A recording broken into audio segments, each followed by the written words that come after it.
Face à l'enjeu de l'heure, les changements climatiques, Wetlands International s'illustre de plus en plus sur le terrain en Casamance dans le but d'intensifier son programme d'éducation environnementale. Aujourd'hui, nous sommes là pour une formation qui entre dans le cadre de l'intensification et de l'extension de notre programme d'éducation environnementale ici en Casamance.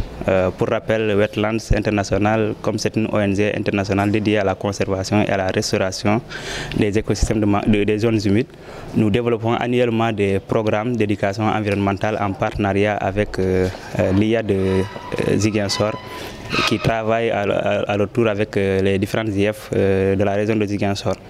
Aujourd'hui, nous sommes là pour une formation des encadreurs dans le cadre de l'éducation environnementale qui, à leur tour, vont mettre en place des clubs d'environnement mangrove au sein de leurs établissements.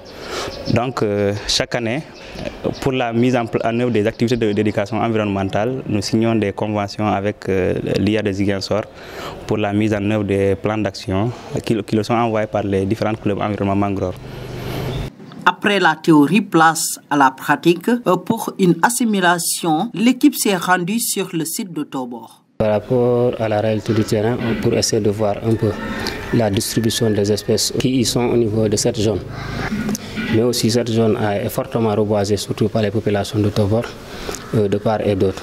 Mais aussi avec l'aménagement qui est là-bas, la route qui traverse Tobor, on a vu qu'il y a une forte mortalité au niveau de ces espèces-là.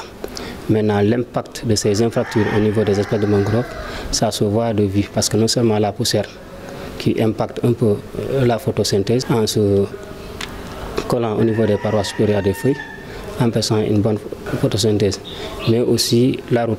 On a vu que la route a causé beaucoup de dommages au niveau des espèces de mangroves qui y sont.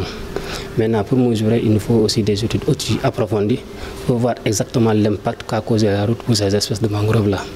Ce programme d'élargissement de préservation des écosystèmes travaille avec les inspections académiques de la région pour accompagner la mise en œuvre. Donc après la session de formation de renforcement des encadrements, élabore un plan d'action. Et de là maintenant, la mise en œuvre du plan d'action a besoin d'un dispositif de suivi pour voir exactement la mise en œuvre de ces différentes activités planifiées dans les plans d'action. Et s'il y a des difficultés et des solutions à apporter, éventuellement des recommandations pour améliorer la prise en charge de l'environnement dans les établissements et écoles. Si vous prenez ESVS, vivre ensemble et vivre dans ce milieu, c'est des thématiques qui sont développées par rapport à la protection de l'environnement. Maintenant, le projet qui est Wetland vient en l'enseignement. La pédagogie a besoin d'un environnement sûr pour pouvoir développer des enseignements-apprentissages au bénéfice des apprenants. Réunissant des enseignants des 3 départements de la région de Ziguinchor, ces acteurs auront pour mission en retour de sensibiliser les élèves sur les enjeux de la préservation des écosystèmes. Nous sommes vraiment ravis de participer à cette formation sur vraiment la protection et la restauration de la mangrove, qui du reste vraiment est une espèce qui est menacée, surtout au Sénégal. D'autant plus que sur 500 000 hectares, il ne reste que 200 000 actuellement au Sénégal.